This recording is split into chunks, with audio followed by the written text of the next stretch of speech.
آج ہم نے چھٹا پارہ پڑھا ہے اور اس میں بھی ہم نے سورہ نساء ختم کی ہے اور سورہ مائدہ شروع کی ہے، اور اس میں بھی عیسائیوں کو بہت زیادہ خطاب ہے.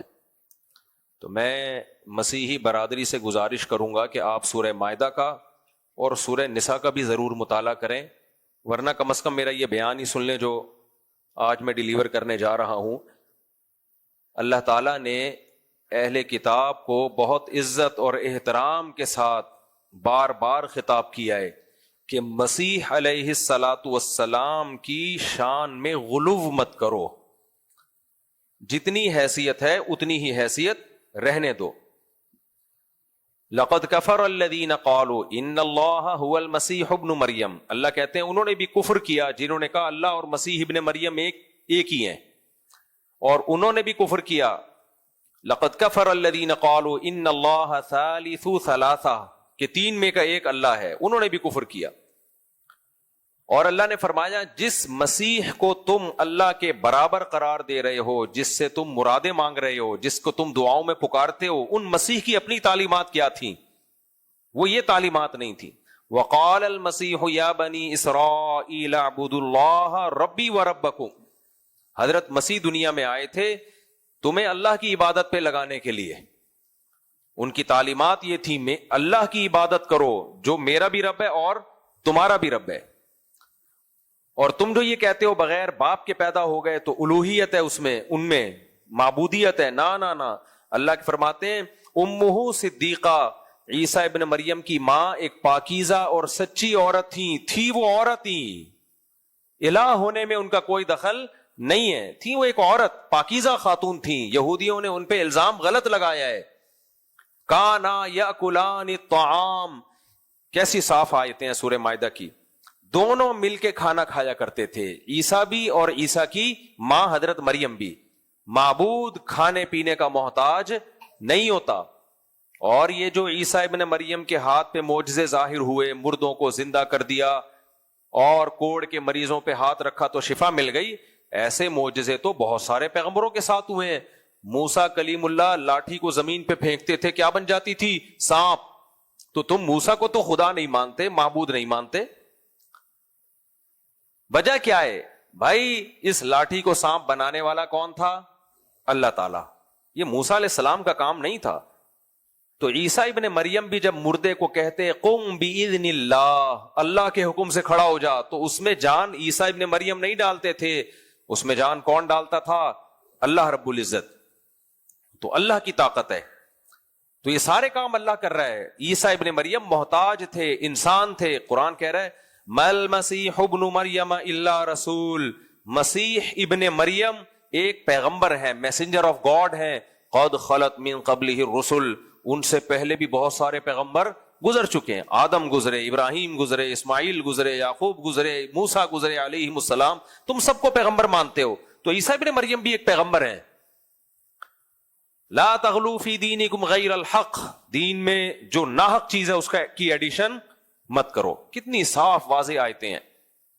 اور آگے اللہ نے پھر دھمکی دی وَإِن لَّمْ يَنْتَهُوا عَمَّا يَقُولُونَ، اللہ کہتے ہیں اب بھی تم اگر باز نہیں آئے دنیا میں کچھ نہیں ہوتا، لیکن یاد رکھو لَيَمَسَّنَّ الَّذِينَ كَفَرُوا مِنْهُمْ عَذَابٌ أَلِيمٌ، تم اگر اسی بات پہ جو قائم رہو گے تو تم میں جو اس بات پر قائم رہیں گے ان کے لیے دردناک عذاب آخرت میں، پھر وہ جہنم کی آگ سے بچ نہیں سکتے. پھر اللہ نے ترغیب دی افلا یتوبون الی اللہ ویستغفرون، تم اللہ کی طرف توبہ کیوں نہیں کرتے، اس سے استغفار کیوں نہیں کرتے کہ اے اللہ ہم نے عیسیٰ کو جو اللہ کا بیٹا کہہ دیا، ہم سے غلطی ہو گئی، آؤ توبہ کے دروازے کھلے ہوئے ہیں. اتنا بڑا جرم کیا، 2 لفظ توبہ کے زبان سے نکال دو، اللہ تمہیں معاف کر دے گا. افلا یتوبون، تو ضد چھوڑ دو. کچھ دن پہلے ایک عیسائی مسلمان ہوا. ہم جب تراویح پڑھتے ہیں نا، آپ کو پتا ہے 40 سجدے اضافی کرتے ہیں ہم لوگ. میں بار بار تراویح میں سوچتا ہوں اللہ کا ہم پہ کتنا بڑا احسان ہے، ہمیں ایسے مذہب سے جوڑ دیا جس میں بہت عبادت ہے. کسی اور مذہب میں آپ خدا کی ایسی عبادت کر ہی نہیں سکتے. مذہب کا تو بنیادی مقصد لوگوں کو اللہ کی عبادت پہ لانا ایک بڑا مقصد ہے. تو عبادت عیسائیت میں ہے یا اسلام میں ہے؟ میں عیسائی برادری سے بہت ہی محبت سے, کوئی طنز مقصد نہیں ہے. آپ تنہائی میں بیٹھ کے غور کرو, حضرت عیسیٰ کا مقصد کیا تھا؟ لوگوں کو اللہ سے ملانا. تو بتاؤ اسلام اللہ سے ملا رہا ہے یا عیسائیت ملا رہی ہے؟ کچھ دن پہلے ایک عیسائی مسیحی برادری سے ایک شخص آئے, مسلمان ہوئے, شاید میں نے ان سے ملوایا بھی تھا یہاں لوگوں کو. میں نے پوچھا آپ کیوں مسلمان ہو رہے؟ انہوں نے کہا بھائی ایک ایسا مذہب ہے اسلام جو 5 ٹائم ہمیں خدا کے سامنے جھکاتا ہے. تو عیسیٰ علیہ السلام تو اس عمل سے خوش ہوں گے. پیغمبر کا مقصد کیا ہوتا ہے؟ مخلوق کو اللہ سے ملانا. دنیا میں کوئی مذہب ایسا نہیں ہے جو 5 ٹائم سورج نکلنے سے پہلے اللہ کی عبادت پراپر طریقے سے. ہمیں کیا ملتا ہے بھائی؟ ہم وضو کر کے آتے ہیں فجر سے پہلے, دل کرتا ہے کسی کا اٹھنے کا؟ مسلمانوں میں بہت سارے لوگ اٹھتے ہیں فجر سے پہلے, ہم اٹھ کے آتے ہیں, وضو کرتے ہیں, مسجد میں نماز پڑھتے ہیں, پھر جاتے ہیں, پھر ظہر میں آتے ہیں, پھر عصر میں آتے ہیں, پھر مغرب میں آتے ہیں. 1 روپے بھی ملتا ہے اس پہ؟ محمد صلی اللہ علیہ وسلم کی تعلیمات ہیں, آپ کا آرڈر ہے, جس کی وجہ سے 1400 سال بھی ہم کس کی عبادت کر رہے ہیں؟ اللہ کی عبادت کر رہے ہیں. اور یہی احکام عیسیٰ ابن مریم کے بھی تھے, لیکن اللہ نے سید الانبیاء محمد صلی اللہ علیہ وسلم کو اس لیے بھیجا کہ حضرت عیسیٰ کی تعلیمات ان کے مذہبی رہنماؤں نے چھوڑ دی تھی. یہ عیسیٰ ابن مریم کا قصور نہیں ہے, یہ آپ کے پادریوں کا قصور ہے, آپ کے مذہبی رہنماؤں کا قصور ہے. وہ اس دین کی حفاظت نہیں کر سکے. اگر حضرت عیسیٰ کے دین کی حفاظت ہوتی تو اللہ محمد صلی اللہ علیہ وسلم کو بھیجتا ہی نہیں. وہ دین ختم ہوا ہے اور نظر آ رہا ہے ختم ہوتا ہوا, اس میں کوئی بہت راکٹ سائنس نہیں ہے. کہاں ہے نماز؟ کہاں ہے عیسائیوں کے پاس؟ کہاں گیا وہ روزے؟ کہاں گئے؟ قرآن تو کہہ رہے کہ تم سے پہلی امتوں میں بھی روزے فرض ہوئے تھے. ہوں گے کچھ مذہبی عیسائی رکھتے ہوں گے, پتہ چلتا ہے دنیا کو. مسلمانوں کا جب رمضان آتا ہے پوری دنیا میں ہلچل مچتی ہے. حج کہاں گیا عیسائیوں کا؟ کیا حج نہیں تھا عیسائی مذہب میں؟ یقیناً تھا, اب ہے. مسلمانوں کا حج 40 لاکھ انسان جمع ہوتا ہے اور وہاں پیسے نہیں بٹ رہے ہوتے. کوئی 15 لاکھ روپے خرچ کر کے جا رہا ہے, کوئی 20 لاکھ روپے خرچ کے جا رہا ہے, کم سے کم 11-12 لاکھ تو خرچ ہوتے ہی ہیں. اور کتنے دھکے کھاتا ہے وہاں حج پہ.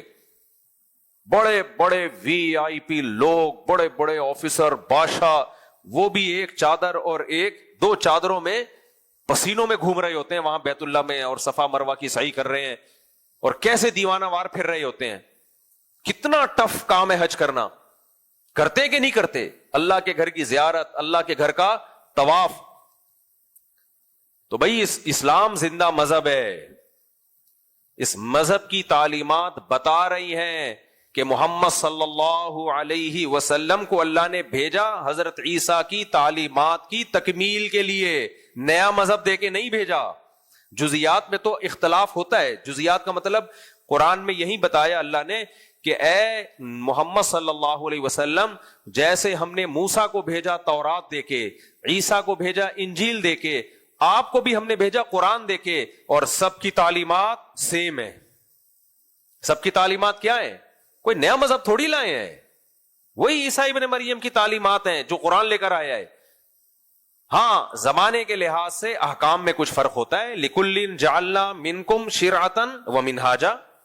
قرآن کہہ رہے جیسے عیسیٰ علیہ السلام آئے تو کچھ تورات میں چینجنگ ہوئی کہ نہیں ہوئی؟ موسیٰ علیہ السلام کی تعلیمات زمانے کے لحاظ سے کچھ چینج کر دیا گیا ان کو. تو حضرت عیسیٰ کے بعد محمد صلی اللہ علیہ وسلم آئے, بیسک تعلیمات ساری وہی ہیں. عیسائیت میں بھی نماز, عیسائیت میں بھی حج, عیسائیت میں بھی رمضان, عیسائیت میں بھی زکوٰۃ, اسلام میں بھی ساری چیزیں, لیکن کچھ چینجنگ زمانے کے لحاظ سے کر دی گئی اس میں. تو اس میں کون سی اچھمبے کی بات ہے؟ تو تم اسلام سے اتنی نفرت کیوں کر رہے ہو؟ اتنا اچھمبے کا مذہب کیوں سمجھ رہے ہو اس کو کہ بالکل ہی اتنی نفرت کرتے ہو؟ اور اگر تمہیں نفرت کرنی ہی ہے تو قرآن کے الفاظ دیکھو, قُلْ أَفَأُنَبِّئُكُمْ بِشَرٍّ مِّن ذَلِكُمْ. یہودیوں نے تمہیں جو نقصان پہنچایا ہے وہ مسلمانوں نے نہیں پہنچایا. تمہارے پورے مذہب میں تحریف کر دی انہوں نے, لیکن ان سے تم دوستیاں لگاتے ہو. آج عیسائیت کا اتحاد مسلمانوں کے ساتھ ہے یا اسرائیل اور یہودیت کے ساتھ ہے؟ بولو. یہودی تو حضرت مریم کو معاذ اللہ نقل کفر، ہمیں تو زبان سے نکالتے ہوئے زبان لڑکھڑاتی ہے، ہماری کانپتی ہے، وہ تو حضرت مریم کو پاکیزہ نہیں مانتے. ہم تو عیسیٰ ابن مریم کو اللہ کا مقدس پیغمبر مانتے ہیں. صرف حلال ہونا تو بہت دور کی بات، حلال سے بھی اوپر کہ عام انسان بھی نہیں بلکہ اللہ کے برگزیدہ پیغمبر. اور یہودی کیا کہتے ہیں؟ عام انسانوں سے بھی درجہ گھٹا دیا معاذ اللہ. وہ تو زنا کی تہمت لگاتے ہیں. لیکن آپ کے تعلقات یہودیوں سے بولو بہت اچھے، جو تمہارے پیغمبر کو بھی نہیں مانتے، اور صرف مانتے نہیں ہیں، جھوٹا نہیں کہتے، معاذ اللہ بڑا الزام لگاتے ہیں، معاذ اللہ نقل کفر ولد الزنا کہتے ہیں. سیدہ مریم کو پاکیزہ نہیں مانتے، تہمت لگاتے ہیں بدکاری کی، زنا کی. تو یہ عجیب بات ہے، جو مذہب تمہارے مذہب کے قریب ہے، جو وہی تعلیمات لے کر آیا ہے جو عیسیٰ ابن مریم کی تعلیمات تھی، اس مذہب سے تو تمہیں اتنی نفرت، ہر وقت اس مذہب کے خلاف پروپیگنڈا کرتے رہتے ہو. آج بھی عیسائیوں کے کلپ آ رہے ہوتے ہیں، میرا بھی ایک کلپ کٹ کر کے ادھورا چلا دیا کہ اعتراضات کرتے رہتے ہیں. تو اس مذہب جو تمہارا سب سے بڑا دشمن تھا، اور تمہاری اپنی کتابوں میں ہے کہ اس مذہب کے ماننے والوں کو اللہ نے بندر اور خنزیر بنایا ہے موسیٰ علیہ السلام اور پیغمبروں کی نافرمانی کی وجہ سے. من لعنہ اللہ وغضب علیہ وجعل منہم القردۃ والخنازیر. تو ان لوگوں کے ساتھ تمہاری دوستیاں، ان کے اتحادی بنے ہوئے ہو، اور جو مذہب تمہارے سب سے زیادہ قریب، اس کے تم کیا بنے ہوئے ہو؟ دشمن. تو یہ اہل کتاب کو قرآن میں بہت زیادہ خطاب ہے ان صورتوں میں. اور پھر اللہ تعالیٰ نے اس صورت میں کچھ اور احکام بھی دیے مسلمانوں کو، وہ بھی میں پڑھ کے سنا دیتا ہوں. تو یہ عیسائیت والا باب تو سمجھ میں آیا نا.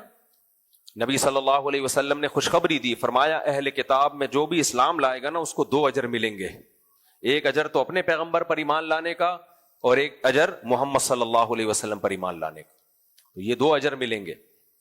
تو آج جیسے میں نے کل کے بیان میں یہ بات کہی تھی کہ مسلمانوں کی تعلیمات میں آج بھی آپ کو عیسیٰ علیہ الصلوۃ والسلام کا اثر زیادہ نظر آئے گا. ہم زیادہ حضرت عیسیٰ کو فالو کرتے ہیں بھائی. داڑھیوں کا ریشو مسلمانوں میں زیادہ، زنا کا ریشو مسلمانوں میں کم، عیسائیوں میں زیادہ. فیملی ویلیوز پہ تمام آسمانی مذاہب جو ہیں فیملی ویلیوز کو زیادہ اہمیت دیتے ہیں. تو خاندانی نظام کس کا زیادہ مضبوط ہے؟ مسلمانوں کا زیادہ مضبوط ہے. پوری دنیا میں ایک ہلچل مل جاتی ہے، گروتھ ریشو ہمارا زیادہ ہے. تو ساری تعلیمات تو بھائی ہم لوگ عمل کر رہے ہیں یار، حضرت عیسیٰ ابن مریم کی. تو آپ کیسے کہہ سکتے ہو؟ اب عیسائی جو رہنما ہیں ان کا کام کیا رہ گیا ہے؟ ایک بات کر کے بس میں آگے چلتا ہوں. جس مذہب کے مذہبی اسکالر جن چڑیل بھوت بھگانے کے لیے اور غیب کی باتیں بتانے کے لیے بیٹھ جائے نا، سمجھو اس مذہب کا بیڑا غرق ہو گیا. اب اس کے پاس کچھ بچا ہے ہی نہیں. جیسے ہمارے ہاں روحانی لوگ ہوتے ہیں، جن آ گیا، چڑیل آ گئی، فلانے نے جادو کر دیا، روحانی عاملوں کا یہ کام رہ گیا ہے. یہ وہ لوگ ہوتے ہیں جو مدرسوں میں پڑھے نہیں ہوتے، علم حاصل نہیں کیا ہوتا، لہذا ان کو حلال و حرام کا علم تو آتا نہیں ہے. تو یہ تعویذ، گنڈے، جن، چڑیل، بھوت، یہ سب چیزوں میں لگے ہوئے ہوتے ہیں. مذہب کا کام کیا ہوتا ہے؟ مذہب کا کام یہ بتانا ہوتا ہے یہ کام خدا کی نظر میں برا ہے اور یہ کام خدا کی نظر میں اچھا ہے. ہر اسٹیٹ کا ایک لا ہوتا ہے کہ نہیں ہوتا؟ ہوتا ہے کہ نہیں ہوتا؟ تو ایسے ہی آسمانی مذہب کا بھی ایک لا ہوتا ہے. اسٹیٹ کا الگ ہوتا ہے، آسمانی مذاہب کا الگ. تو اللہ ہم سے مطالبہ کرتے ہیں کہ جو آسمانی مذاہب کا لا ہے، اسٹیٹ کا بھی وہی لا ہونا چاہیے. یہ زمین پہ نافذ ہونے کے لیے آیا ہے. مسلمانوں کے پاس تو پورا ایک لا ہے، تبھی ہم حکومت سے مطالبہ کرتے ہیں بھائی اسلامی نظام لے کر آؤ. بہت حد تک بہت سی چیزیں اسلامی ہیں بھی، جو غیر اسلامی ہیں ان کو ختم کرو. سعودی عرب میں بہت زیادہ اسلامی چیزیں ہیں، کچھ غیر اسلامی ہیں، بھائی ان کو بھی ختم کرو، پوری اسلامی لے کر آؤ. یہی سب چلتا ہے نا. لیکن عیسائیت کے پاس کوئی نظام ہی نہیں ہے جس کا وہ دعویٰ کریں کہ یہ عیسائی نظام ہے، اس کو نافذ کرو. ہے ہی نہیں. اس کی سب سے بڑی دلیل یہ کہ مفتی کا لفظ آپ کو مسلم اسکالرز میں ملے گا، ہندوؤں میں، سکھوں میں، یہودیوں میں اور عیسائیوں میں یہ لفظ نہیں ملے گا. ان کے ہاں جائز ناجائز بتانے والے مفتی نہیں ہوتے. ایک آسان سی مثال دیتا ہوں کہ آپ نے اگر اللہ نہ کرے طلاق دے دی، آپ مفتی کے پاس آؤ گے کہ یہ ہو گئی ہے کہ نہیں ہو گئی ہے اکارڈنگ ٹو قرآن اور سننا. کورٹ سے اگر آپ لے بھی لوگے نا تو پھر بھی مفتیوں سے پوچھتے ہیں کہ بھئی کورٹ نے تو کر دی ہے، کیا شریعت کے مطابق بھی ہے یا نہیں ہے؟ لیکن عیسائی یہ کام نہیں کرتے. کیوں؟ ان کے پتہ ہی نہیں کہ شریعت میں ڈیورس کیسے ہوتی ہے، اور شریعت میں وراثت کے کیا مسائل ہیں.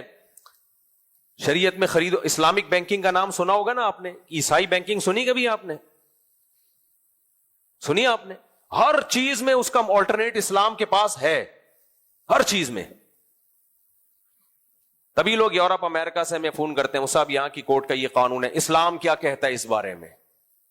کہتے ہیں نا. تو مفتی کسے کہتے ہیں؟ جو اسلامک لا کو پڑھتا ہے. آپ مجھے کوئی عیسائیت میں ایسا لا دکھا دو. ہمارا لا کہاں سے شروع ہوتا ہے؟ کتاب الوضو سے. جو مسلم اسکالرز نے جو قرآن و سنت کو سامنے رکھ کے لا کی کتابیں مرتب کی ہیں، 4 اسکالر گزرے ہیں نا سب سے مشہور، امام ابو حنیفہ، امام مالک، امام شافعی اور امام احمد بن حنبل. جب اسلام دنیا میں پھیلا، خلافتیں قائم ہوئی، تو ریٹن فارم میں اسلامک لا کی ضرورت تھی. تو 4 مشہور اسلامک لا وجود میں آئے. ان میں چند چیزوں میں اختلاف تھا، میجر چیزیں سب کی ایک جیسی. اور وہ جو اختلاف تھا اس کے بارے میں بھی نبی نے ہمیں بتا دیا تھا کہ یہ اختلاف ہوگا، تو اس میں پریشان ہونے کی ضرورت نہیں ہے.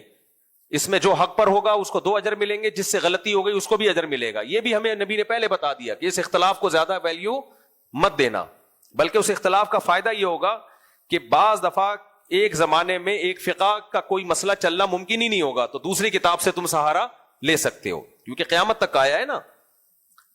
تو وہ جو 4 مشہور لا ہمارے مرتب ہوئے، آپ ان کی کتابوں میں ان کی ڈیٹیل میں جاؤ، انسانی عقل حیران ہو جاتی ہے. 1200 سال پہلے تقریباً امام شافعی نے ایک کتاب الام کے نام پر اسلامک لا کی کتاب لکھی، قرآن و سنت، حدیثیں، قرآنی آیات استدلال کر کر کے. اس سے پہلے امام ابو حنیفہ کے شاگرد امام محمد لکھ چکے تھے 6 کتابیں. یہ لوگ کہتے ہیں نا امام حنیفہ کی کوئی تصنیف نہیں ہے، تو اس سے کوئی فرق نہیں پڑتا. امام حنیفہ کے شاگرد کی جب ہے، جس میں ابو حنیفہ رحمہ اللہ کے اقوال نقل کر دیے، تو اس میں کیا جا رہا ہے کہ وہ خود نہ لکھنے سے کیا ہو گیا، ان کے شاگرد نے لکھ دی نا. تو ان کے شاگرد نے پوری کتاب 6 کتابیں لکھی جو اسلامک لا. وہ کہاں سے شروع ہوتے ہیں؟ پھر امام مالک کی کتابیں ہیں، امام احمد ابن حنبل کی کتابیں ہیں. تو یہ صرف لکھی نہیں گئی، ہزاروں، صدیوں، 1000 سال سے زیادہ یہ دنیا میں راج کیا ان کتابوں نے. ان پر فیصلے ہوئے، عدالتیں چلی. ابھی خلافت عثمانیہ کا خاتمہ 1922 میں جا کے ہوا ہے، 1920-22 میں، تو جا کے اسلامک لا کو زوال آنا شروع ہوا ہے. لیکن اب بھی مفتیان کرام وہ لا پڑھتے ہیں، اور ایسا نہیں کہ بالکل ختم ہو گیا. اب بھی بہت بڑا حصہ اسلامی ملکوں میں اسی کا نافذ ہے، اسی کا چل رہا ہے، اسی کو فالو کیا جاتا ہے. لیکن کیا عیسائیت میں ہے؟ اور وہ لا آپ دیکھو، کتاب الوضو سے شروع ہوتا ہے، طہارت کے احکام، پاک کیسے کیا اپنے آپ کو کیا جائے گا.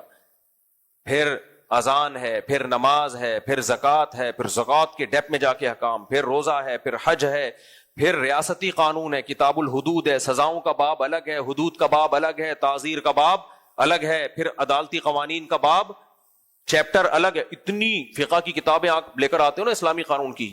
کبھی آپ آؤ جامع الرشید خوشبو لگا کے تو میں آپ کو دکھاؤں، یہاں سے یہاں تک ان کی جلدیں ہوتی ہیں. بال سفید ہو جاتے ہیں مفتیوں کے وہ پڑھ پڑھ کے.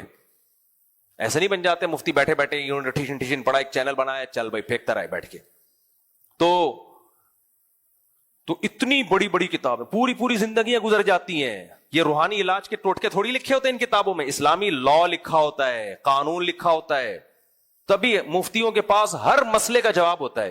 لوگ مجھے کہتے ہیں مفتی صاحب، میں نے جب یہ اپنا چینل بنایا نا، آسک مفتی طارق مسعود، یہ 5-6 سال پہلے بنایا تھا، تو جو MCN والے تھے وہ میرے پاس آئے، کہنے لگے اتنے مسائل لوگ آپ سے پوچھیں گے کہ آپ ہر ہفتے 40 منٹ کے 2 ایپیسوڈ ریکارڈ کروا دو. اتنی دنیا سے لوگ سوالات پوچھیں گے، اور وہ سوال بھی اسلام سے متعلق کہ یہ جائز ہے یا ناجائز ہے، یہ حلال ہے یا حرام ہے، ایسا کر لیا تو کیا سزا ہے، ایسا کیا تو کیا اس کا کفارہ ہے، وغیرہ وغیرہ، جو پورے اسلامک لا ہوتے ہیں. اس نے کہا یہ چلے گا کیسے، اتنے سوالات آئیں گے. میں نے کہا میرے بھائی اتنے آئیں گے نا کہ اگر میں یہ روزانہ بھی 2 گھنٹے ریکارڈ کرواؤں پورے نہیں ہوں گے. آپ دیکھ لو میرا چینل چل رہا ہے، لوگ کہتے ہیں 3 4 مہینے بعد ہمیں جواب ملتا ہے، اور ابھی بھی سوالات کی اتنی بھرمار ہے کہ آپ کی سوچ ہوگی، سمیٹنا نمٹانا مشکل ہو رہا ہے. اس لیے ہم ایک دارالفتہ بھی بنا رہے ہیں. اب بڑے بڑے مدارس میں مسائل کا دارالفتہ ہوتا ہے نا، مسائل آتے ہیں، تو ہم نے بھی سوچا بھی پورا ادارہ بنا دوں میں اس کو. تو کیا اس میں جن چڑیل بھول بگانے کے سوالات ہوتے ہیں؟ گنجے کے سر پہ بال کیسے آ جائیں؟ آج مذہبی رہنماؤں کا یہی کام ہے. اس کی بیوی بھاگ گئی، وہ کیسے واپس آئے گی؟ وہ بیمار ہے تو کیسے ٹھیک ہوگا؟ اس میں ہم کیا کہتے ہیں، یہ ڈاکٹروں کا شعبہ ہے، یہ مفتیوں کا شعبہ نہیں ہے. بیوی بھاگ گئی کیسے آئے گی؟ یہ ڈاکٹروں کا نہیں، وہ گنجے کے سر پہ بال والا بھاگ گئی کیسے آئے گی، تو کسی کا بھی شعبہ نہیں ہے. تو یہ تو موٹیویشنل اسپیکر آپ کو ہو سکتا ہے کچھ بتا دیں. مذہب کا شعبہ کیا ہے؟ حلال و حرام، جائز ناجائز. تو جیسے وکیل بڑی بڑی کتابیں پڑھتے ہیں نا قانون کی، بال سفید ہو جاتے ہیں پھر بڑا وکیل بنتا ہے، اس سے زیادہ کتابیں مفتی کو پڑھنی پڑتی ہیں پھر وہ صحیح مفتی بنتا ہے. تو یہ عیسائیت میں کہاں ہے میرے بھائی، کہاں ہے میرے بھائی؟ میں نے ایک عیسائی پادری سے سوال پوچھا تھا، بتاؤ باپ مر جائے تو اولاد کا کس کا وراثت میں کتنا حصہ ہے، بیوہ کا کتنا حصہ ہے؟ وہ جواب نہیں دے سکے. انہوں نے مجھے امریکہ لا پیش کرنا شروع کر دیا. میں نے کہا تو امریکہ قانون ہے انسانوں کا بنایا ہوا، آسمانی قانون کیا ہے، خدائی قانون کیا ہے؟ تو نہیں ہے. تو اس لیے اللہ نے اسلام کے مقابلے میں بھائی کسی مذہب کو پنپنے ہی نہیں دیا ہے، تاکہ یقین آ جائے کہ محمد صلی اللہ علیہ وسلم ہی اللہ کے پیغمبر ہیں اور وہ عیسیٰ علیہ الصلوۃ والسلام ہی کی تعلیمات کو انہوں نے زندہ کیا ہے، کوئی نیا مذہب لے کے نہیں آئے. ہاں فروعی چیزوں میں اختلاف ہے، کچھ زمانے کے لحاظ سے کچھ مسائل چینج کیے گئے ہیں. وہ تو حضرت عیسیٰ نے بھی حضرت موسیٰ کی شریعت میں کچھ چیزوں میں تبدیلی کی تھی. وہ تو جب نیا پیغمبر آتا ہے تو پرانے پیغمبر کی تعلیمات میں کچھ چینجنگ ہوتی ہے، بیسک وہی ہے. تبھی نبی صلی اللہ علیہ وسلم کی صحیح بخاری کی حدیث ہے، قرب قیامت میں عیسیٰ علیہ السلام نازل ہوں گے تو کس کی شریعت کو فالو کریں گے؟ اسلام کو فالو کریں گے. تو اور قرآن کے الفاظ ہیں کہ اس وقت تمام اہل کتاب عیسائی مسلمان ہو جائیں گے. قرآن کی ایک آیت کی تفسیر حضرت ابو ہریرہ سے یہی منقول ہے. تو اس وقت تو آپ مسلمان ہو ہی جاؤ گے، تو بہتر نہیں ہے اب ہو جاؤ؟ اس وقت تو ہو ہی جاؤ گے سب. جب حضرت عیسیٰ خود آ کے گواہی دیں گے بھائی محمد صلی اللہ علیہ وسلم سچے پیغمبر ہیں اور اسلام برحق ہے، میں بھی اسی کو فالو کر رہا ہوں، تو پھر تو عیسائیوں کے پاس کوئی آپشن ہوگا ہی نہیں. اور یہ چیز بھی عیسائیت میں اور اسلام میں مشترک ہے. عیسائی بھی اس کے قائل ہیں کہ عیسیٰ علیہ السلام آسمانوں پہ زندہ ہے، قرب قیامت میں نازل ہوں گے. اسلام بھی اس کی تصدیق کرتا ہے. فرق کیا ہے کہ عیسائی کہتے ہیں ان کو سولی پہ لٹکایا گیا، اسلام کہتے ہیں نا سولی پہ نہیں لٹکایا گیا ان کو. لیکن اس میں دونوں مشترک ہیں. عیسائی بھی کہتے ہیں حضرت عیسیٰ آسمانوں پہ زندہ قرب قیامت میں نازل ہوں گے، اور مسلمان بھی کہتے ہیں. لیکن اسلام کہتا ہے وہ قرب قیامت میں نازل ہو کر اسلام کو فالو کریں گے. کس کو فالو کریں گے؟ اسلام. تبھی میں لوگوں سے ایک بات کہتا ہوں، حضرت عیسیٰ بھی 4 شادیاں کریں گے. سمجھ رہے ہو؟ یہ ہو نہیں سکتا کہ محمد صلی اللہ علیہ وسلم، آپ کتنی بھی عیسائیوں کی کتابیں دیکھ لو، پچھلے پیغمبروں میں شاید صرف ایک زکریا علیہ السلام ہے اور ایک آدم علیہ السلام ہے جن کی ایک بیوی تھی. باقی تو ہر پیغمبر کی ہمیں بہت ساری بیویاں ملتی ہیں. تو یہ کیسے ممکن ہے کہ عیسیٰ علیہ السلام بغیر نکاح کیا آسمانوں پہ چلے گا؟ اور اللہ نے آپ کا نکاح کرایا ہی نہیں اسی وجہ سے. اللہ کو پتا تھا آئیں گے تو پھر ہوں گی ان کی صحیح، ان کے کثرت سے نکاح ہوں گے. تو یہ سب چیزیں کامن ہیں. تو اسی وجہ سے قرآن نے عیسائیوں کی صورت میں ایک تعریف بھی کی ہے. فرمایا تم اسلام کے سب سے بڑا دشمن یہود کو اور مشرکین کو پاؤ گے، لیکن اقربہم مودۃ للذین آمنوا الذین قالوا انا نصارى، سب سے قریب تم کس کو پاؤ گے؟ ان لوگوں کو جو اپنے آپ کو حضرت عیسیٰ کا حواری کہتے ہیں. حضرت عیسیٰ یعنی عیسائی، جو کرسچن ہے، جو مسیحی برادری جسے کہا جاتا ہے، یہ سب سے. اور دنیا میں سب سے زیادہ اسلام میں کنورٹ ہونے والے لوگ بھی کون سے ہیں؟ مسیحی لوگ ہیں. سب سے زیادہ یہی کنورٹ ہوتے ہیں. تو اس لیے بھائی قرآن بار بار آپ کو غور کرنے کی دعوت دے رہا ہے. آج درس میں چونکہ یہ دعوت آ گئی، اللہ بار بار عیسائیوں سے خطاب کر رہے ہیں. مجھے تو نہیں کہہ رہے اللہ تعالیٰ کہ بھائی تم عیسیٰ کو اللہ کا بیٹا کہنے سے توبہ کرو. یہ کس کو کہہ رہے ہیں؟ اللہ تعالیٰ عیسائیوں کو کہہ رہے ہیں کہ مل مسیح ابن مریم الا رسول، وہ اللہ کے رسول تھے اور توحید کی دعوت دی ہے انہوں نے. اور کل کے آیتوں میں تو آئے گا کہ اللہ قیامت میں حضرت عیسیٰ سے کہے گا کہ آپ نے ان سے کہا تھا کہ مجھے اللہ کا بیٹا بنا دو. آپ نے کہا تھا، آپ کو تو میں نے توحید کی دعوت دے کے بھیجا تھا. حضرت عیسیٰ برات کا اعلان کریں گے، اللہ میں نے ایسا کوئی کام نہیں کیا، میں نے تو ماں کی گود میں بھی ان کو توحید سکھائی ہے، ماں کی گود میں بھی ان کو توحید سکھائی ہے. تو یہ چند آیات تھیں. اب ہم چلتے ہیں جو مسلمانوں سے کیا خطاب ہے. مسلمانوں سے چند خطاب ہیں. نمبر 1 جلدی پڑھ لیتا ہوں. لا يحب اللہ الجہر بالسوء من القول الا من ظلم. یہ بہت اہم آیت ہے. اللہ کو بری بات پسند نہیں ہے، نہ برا انداز پسند، نہ بری بات پسند، لیکن جس پہ ظلم ہوا ہو. سمجھ میں آ رہی ہے بات؟ جو مظلوم ہو وہ ظالم سے اسی لہجے میں بات کر سکتا ہے جس لہجے میں ظالم نے بات کی ہے. یہ ہماری سوسائٹی کا ایک بہت بڑا المیہ ہے کہ دو آدمیوں کو جب لڑتا ہوا دیکھتے ہیں تو دونوں کو برا کہتے ہیں. کل ایک مسجد کی ویڈیو آئی, تراویح پہ جھگڑا ہو رہا ہے امامت پہ, مکہ چل رہے ہیں, لاتے ہیں, لوگ کہہ رہے ہیں ان مولویوں کی حرکتیں دیکھو, پاگل لوگ. بھائی غلط کہہ رہے ہو آپ, پہلے یہ دیکھو ان میں صحیح کون ہے غلط کون ہے. ہو سکتا ہے ایک صحیح ہو دوسرا ظلم کر رہا ہو آ کے, تو تلاش کرو بھائی کون اس میں ظالم ہے. میں یہاں نماز پڑھا رہا ہوں کتنے سال سے, 2006 سے, آج 2025 ہے. اب مجھے ایک بات بتاؤ, اگر کوئی آ کے بندہ کھڑا ہو جائے مصلے پہ, مجھے ہٹائے, میں پڑھاؤں گا, اور 6 بندے لے آئے بس بھر کے, ہم مسجد پہ قبضہ کر رہے ہیں, تو کیا ہم یوں کہیں گے ٹھیک ہے جی آپ پڑھائیے, آپ نے پڑھا دی ہم نے پڑھا دی, ایک ہی بات ہے. ہمیں یقین ہوگا نا کہ یہ بندہ 2 نمبر ہے. کیا خیال ہے بھائی, کیوں قبضہ کر رہا ہے مسجد پہ؟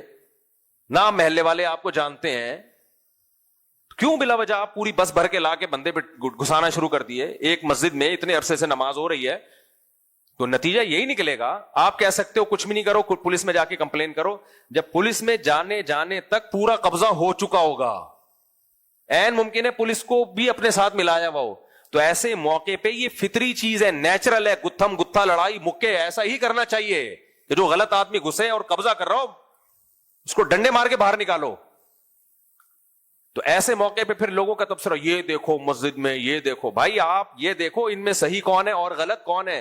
یقیناً مسجد میں مکے چلانا اچھا کام نہیں ہے, لیکن قرآن کہہ رہا ہے الا من ظلم, اللہ بری بات کو پسند نہیں کرتا, نہ برے الفاظ کو, نہ گتھم گتھا, نہ مکے بازی, یہ سب چیزیں غلط ہیں. لیکن جو ری ایکشن میں کرے گا تو ری ایکشن کی اجازت ہے میرے بھائی, ری ایکشن کی کیا ہے اجازت ہے. ایسے دنیا میں آج مذہبی اسکالر بعض دفعہ اخلاقیات کی ایسی تعلیم دیتے ہیں جو پریکٹیکل لائف میں ممکن ہی نہیں ہے. کوئی آپ کا پاجامہ اتار کے چلے جائے, اب مثال سمجھ میں آئے گی. آپ زیادہ پہلے تو یوں کر کے کھینچو گے نا اوپر, غصہ آئے گا کہ نہیں آئے گا آپ کو؟ پھر دوبارہ اتارے تو آپ کیا کہو گے؟ نہیں دیکھیں میں ایکسکیوز می, اب اٹھا کے چماٹ مارو گے آپ اس کو. اچانک ایک ویڈیو کسی نے کیمرے میں وہ ویڈیو بنا لی, آپ اس کو تھپڑ مار رہے ہو, گالیاں دے رہے ہو, یہ کر رہے ہو. لوگ کہیں یہ دیکھو اس دن یہ اخلاق پہ پورا مقالہ لکھا ہے انہوں نے, آج تھپڑ بھی مار رہے ہیں, گالیاں بھی دے رہے ہیں. بھائی یہ گالیاں کس بات میں دے رہا ہے, کس کے جواب میں گالیاں دے رہا ہے, یہ تو دیکھو. رونے بھی نہ دے, وہ تمہارا پاجامہ اتار رہا ہے اور تمہیں غصہ بھی نہ آئے, یہ تو بغیرتی ہو گئی نا پھر. تو یہ ہماری سوسائٹی کا تھوڑا مسئلہ نہیں ہے. ایسا لگتا ہے ہر شخص اس جرم میں مبتلا ہے. جب میڈیا پہ کوئی خبر دیکھیں گے وہ اس نے اس کو مارا, ابے دیکھا, یہ دیکھو یہ ہے نیک لوگ. تو میں تو اس لیے ایسے اخلاق کی تعلیم دیتا ہی نہیں ہوں جو میں افورڈ نہ کر سکوں. میں تو بتا دیتا ہوں, میں تو گھر میں بھی بتایا ہوا, دیکھو بہت اچھے اخلاق سے میں گھر میں رہنا چاہتا ہوں, ایک لمٹ ہے برداشت کی. گھر میں بھی ہم نے ایسے دھمکی دی ہوئی ہے. کوئی گھر چلتا ہی نہیں ہے لامحدود خوش اخلاق, کچھ بھی کر لو بس ہم تھینک یو ہی کہیں گے, ہم ہنسیں گے, ہم کہیں گے کوئی بات. ایسا نہیں ہوتا, دنیا بیچ کے کھا جائے گی آپ کو, دنیا بیچ کے کھا جائے گی. بچے آپ کے باپ بن جائیں گے تھوڑے دنوں میں. آج کل موٹیویشنل اسپیکر کو میں دیکھ رہا ہوں, دیکھیں بچہ جب گھر میں کچھ چیختا ہے نا, چیختا, تو اس سے بچوں کا نا ایک وہ ہارمون ریلیز ہوتا ہے. جب کوئی چیختا ہے بچوں کا ایک ہارمون ریلیز ہوتا ہے, اس سے بچہ بھی یہ ہوتا ہے. پھر ویسے گاڑی اصطلاحات. یار وہ اخلاق سکھاؤ جو افورڈ کر سکو. بالکل ہی گھر میں ذرا, ویسے تو چیخنے کا گھر میں ماحول نہیں ہونا چاہیے. یہ غیر خاندانی لوگوں کے ہاں ہر وقت چیخو پکار لگی ہوتی ہے. خاندانی لوگ ہمیشہ آرام سے بات کرتے ہیں اور تمیز سے ہی چلتے ہیں. لیکن اگر کوئی ماتحت آپ کا لمٹ کراس کر رہا ہے بار بار, تو پھر بھائی تھپڑ بھی بنتا ہے, پھر چیخنا بھی بنتا ہے. پھر اگر اس کو تنبیہ نہیں کرتے تو یہ اس پہ ظلم کر رہے ہو آپ, یہ پھر اس کے ساتھ زیادتی کر رہے ہو, تو پھر یہ اس کے ساتھ زیادتی ہو جائے گی. تو ہر چیز کی ایک لمٹ ہے. پھر بھی بچے کو سیلف رسپیکٹ نہیں, سیلف رسپیکٹ بہت زیادہ دے دی تو فرعون بن جائے گا, تکبر پیدا ہو جائے گا اس کے اندر. ہم کہتے ہیں بچے کی سیلف رسپیکٹ ہوتی ہے, یقیناً ہوتی ہے, لیکن بچے کو تواضع بھی تو سکھانی ہے. اتنا اس کو کر دیا کہ باپ ڈانٹ بھی نہ سکے, باپ نے ڈانٹا, بچہ باپ کو بد اخلاق سمجھ رہا ہے, اس کا مطلب بچے میں فرعونیت پیدا ہو رہی ہے, یہ باپ بن جائے گا تھوڑے دنوں میں.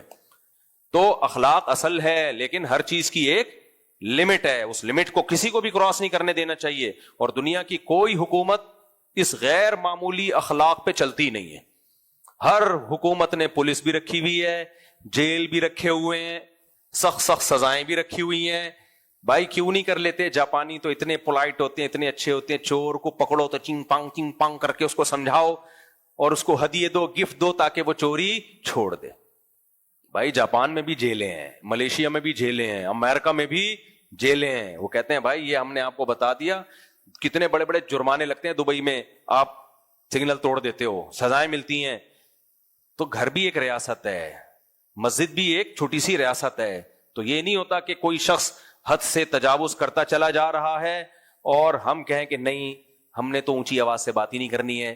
تو حضرت مولانا اشرف علی تھانوی نے بڑی پیاری بات لکھی ہے کہ جب بھی دو بندے لڑ رہے ہوں دونوں کو جا کے چماٹ نہیں لگایا کرو اور دونوں کو برا بلا مت کہا کرو, بلکہ یہ دیکھو کہ ان میں صحیح کون ہے اور ان میں غلط کون ہے, تو پھر فیصلہ کرو. ہم لوگ, ہماری ایک عادت ہے جہاں پھڈا ہو رہا ہے دونوں کو غلط.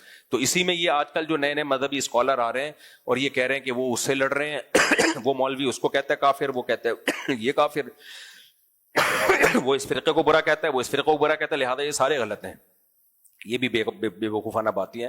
اگر اس دلیل سے سارے غلط ہیں تو پھر تو آپ بھی غلط ہو, کیونکہ آپ ان سب کو برا کہہ رہے ہو, یہ سب مل کے آپ کو برا کہہ رہے ہیں. وہی والی مثال ہو گئی نا جو اس دن میں نے دی تھی. میں کہوں عبدالاحد بھائی نے میرے 1 کروڑ روپے لیے مجھ سے, میں نے کورٹ میں ان کے خلاف کیس کیا کہ عبدالاحد بھائی نے میرے 1 کروڑ روپے لیے. کورٹ نے ان کو بلایا, انہوں نے کہا نہیں میں نے نہیں لیے, مفتی صاحب نے مجھ سے 1 کروڑ روپے لے کے کھا گئے ہیں. کورٹ کا ہے تو اس کو برا کہہ رہا ہے, وہ تجھے برا کہہ رہا ہے, تو ان کو چور کہہ رہا ہے, وہ تمہیں چور کہہ رہا ہے, تم دونوں ہی چور ہو, جاؤ یہاں سے. تو یہ کوئی عقل مندی کا کام ہوگا؟ بھائی آپ جج بن کے فیصلہ کرو کس کا الزام صحیح ہے اور کس کا الزام غلط ہے. آپ جج کس بات کے ہو؟ یا پھر جج بنو ہی نہیں. اب جج نے کیا کیا, دونوں کو بول دیا کہ یہ عبدالوہد مفتی صاحب کو چور کہہ رہے ہیں, مفتی صاحب عبدالاحد کو چور کہہ رہے ہیں, تم دونوں چور ہو, دفعہ ہو یہاں سے. چوتھا آدمی آیا, اس نے کہا کہ عبدالاحد مفتی صاحب کو, مفتی صاحب عبدالاحد کو, اور جج ان دونوں کو, تم تینوں غلط ہو. پھر چوتھا آیا, اس نے کہا عبدالاحد مفتی صاحب کو چور کہہ رہا ہے, مفتی صاحب عبدالاحد کو چور کہہ رہے ہیں, اور جج ان دونوں کو چور کہہ رہا ہے, یہ تینوں بھی غلط, اور وہ جو چوتھا ان چاروں کو غلط کہہ رہا ہے, ان تینوں کو غلط کہہ رہا ہے, وہ بھی چور ہے. لہذا یہ تو اس دلیل سے تو پوری دنیا بالآخر چوری بن جائے گی, غلطی بن جائے گی. کبھی بھی جھگڑا نمٹانے کا یہ طریقہ نہیں ہوتا کہ ان کے بابوں نے ان کے بابوں کو برا کہا تو ان کے بابوں نے ان کے بابوں کو برا کہا, لہذا یہ دونوں ہی برے ہیں, یہ ایک دوسرے کے پیچھے نمازیں نہیں پڑھتے, دونوں ہی برے ہیں. بھائی دیکھو ویلڈ ریزن کس کے پاس ہے کسی کے پیچھے نماز نہ پڑھنے کی. اگر کوئی اس بیس میں نماز نہیں پڑھ رہا کہ بھائی اس کا عقیدہ شرکیہ ہے, تو یہ ویلڈ ریزن ہے. پھر یہ دیکھو عقیدہ شرکیہ ہے یا نہیں ہے. صرف اس بیس پہ کہ وہ اس کے پیچھے نماز نہیں پڑھتا, وہ اس کے پیچھے نماز, اس بیس پہ لوگ اپنے آپ کو نا براڈ مائنڈڈ ثابت کرنے کے لیے سب کے پیچھے نماز پڑھنا شروع کر دیتے ہیں. یہ بارش سے بھاگے پر نالے کے نیچے آ کے کھڑے ہو گئے. آپ اتنے براڈ مائنڈڈ بن گئے کہ اب امام کے بارے میں یہ بھی بحث چھوڑ دی آپ نے کہ توحید کے عقیدے پہ ہے یا نہیں ہے, شرک کر رہا ہے تو کیسے نماز ہو جائے گی میرے بھائی. تبھی میں لوگوں سے ایک بات بار بار کہتا ہوں کہ بھائی مجھ سے یہ توقع نہ رکھنا کہ مفتی صاحب بہت اچھے اخلاق ہیں, اتنا بے وقوف میں نہیں ہوں کہ میں بہت زیادہ کوشش کرتا ہوں اچھے اخلاق رکھوں, لیکن ہر چیز کی ایک لمٹ میں رکھتا ہوں, ایک لمٹ رکھ. اس کی وجہ سے میں پھر روب رکھتا ہوں سامنے والے پر کہ بس لمٹ کو کراس کرنے کی ضرورت نہیں ہے. اور میرے گھر والوں سے بھی ابھی یہاں بیٹھ کے تو آدمی, ہر آدمی بڑی بڑی باتیں کرتا ہے, لیکن بہرحال تو ایک ہے لمٹ. اس کے بعد پھر جو میں سمجھ رہے ہیں اکیلے میں پھر بتاؤں گا آپ کو, نہ بتاؤں گا تو پھر وہ الٹا ہو جاتا ہے بعض دفعہ, وہاں سے روب آنا شروع ہو جاتا ہے. اچھا خیر, تو جو ہے تو ملازمین کی بھی ایک انتہا ہے, حد ہے. ملازمین کو آپ نے 1 دفعہ 2 دفعہ 3 دفعہ موقع دیا, یہ تھوڑی بار بار بھائی رخصت چھٹی کرو ورنہ کمپنی کا بیڑا غرق ہو جائے گا. ساری جتنی ترقی اچھی کمپنیاں ہوتی ہیں وہ بھی امپلائز کو ایک حد تک مہلت دیتی ہیں, اس کے بعد کہتی ہیں بھائی یہ تیرے ماموں کا گھر نہیں ہے, ہماری کمپنی کا بیڑا غرق ہو رہا ہے. ہر جگہ یہی اصول ہے, تو اسلام کا بھی یہی اصول ہے.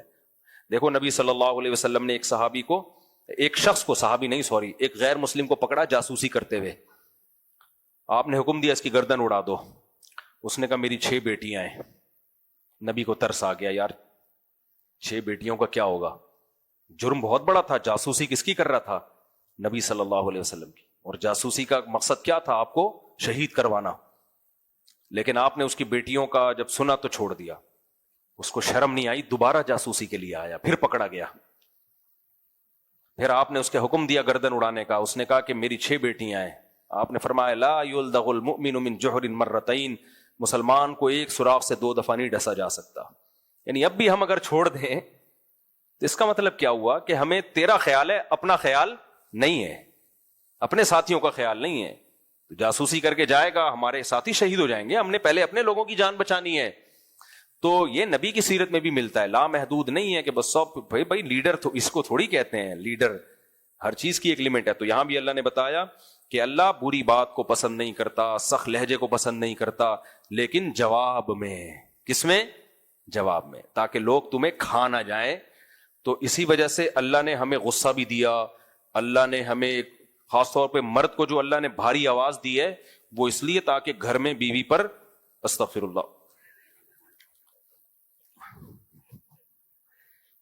خواتین کہتی ہیں نا یہ تو ہمارے جیسا ہے, تو اللہ نے اس کو آواز بھاری کیوں دی ہے؟ اس لیے تو دی ہے تو تھوڑا سا یہ تم پہ روب رکھے, آپ ماتحت ہو کے چلیں. اور یہ اس لیے بھی کہ ہر چیز دلیل سے نہیں سمجھائے گا. یہ خواتین کہتی ہیں ایکچولی دلائل سے سمجھاؤ. بھائی دلائل سے سمجھانا ہوتا تو پھر اللہ نے مرد کو بھاری آواز کیوں دی ہوتی؟ کیوں آواز بھاری دی ہوتی اللہ نے؟ دیکھو پولیس کے پاس اسلحہ ہوتا ہے, اگر پولیس کا کام دلیل سے سمجھانا ہوتا تو بندوق لے کے کیوں آ رہے ہو بھائی؟ تو مناظرہ کرو نا, آن لائن مناظرہ کرو چور کے ساتھ. پولیس کہتی ہے ادھر بیٹھ, وہاں کورٹ میں جا کے دیکھیں گے ابھی, وہ کہے گا نہیں ایکچولی پہلے دلیل سے ثابت کرو کہ میرا یہاں بیٹھنا موبائل میں بنتا ہے. پولیس کہے گی دلیل تو کورٹ میں جا کے تیرا باپ دے گا, وہاں پہ ہمیں آرڈر آیا ہے تبھی ہم بندوق لے کے آئے ہیں. تو اللہ میاں نے مرد کو جو بھاری آواز دی, مرد کو جو مردانگی دی ہے, وہ یہ ثابت کرنے کے لیے کہ گھر میں جو جائز فیصلے, ناجائز نہیں, ان میں ہر بات دلیل سے نہیں سمجھائی جائے گی. بیگم کو بھی ایکچولی یہ تو قیامت آ جائے گی, ہر دلیل کا بیگم کے پاس جواب ہوتا ہے. آپ ادھر جواب دو گے, وہ آگے سے مناظرہ بغیر شرطوں کے ایسا مناظرہ شروع ہوگا نا کہ مباہلے تک نوبت آ جائے گی. تھوڑے دنوں میں آپ مباہلہ کر رہے ہوگے, بیگم ٹھیک ہے تم اپنے ماموں چاچے سالے پھپھے لے کر آؤ, میں یہاں سے اپنے لے کر آتا ہوں, آسمان سے آگ آئے گی, جو سچا ہوگا وہ بچ جائے گا. یہ نوبت آئے گی اگر بحث شروع کر دی. ایک لمٹ ہوتی ہے بھائی, یہ بحث ختم, اب یہ میں نے بول دیا ہے تو اب یہ ہوگا. جائز چیزوں ناجائز باتوں میں نہ کیا کرو. تو یہ اللہ نے مرد کو بھاری آواز دی ہی, مرد اس لیے بنایا ہے کہ وہ کبھی کبھار چنگیز خان بن کے نہ آئے, آرڈر دینا بھی سیکھے. وہ کہ بھائی یہ بول دیا ہے تو یہ ہوگا, اب اس میں اب آپ کو آگے سے بات کرنے کی اجازت نہیں ہے, یہ ہو چکا ہے. The damage has been done. ہم بھی یہاں ہیں. اچھا خیر آگے چلتے ہیں میرے بھائی. تو ایک بہت اہم آیت یہ تھی اس میں.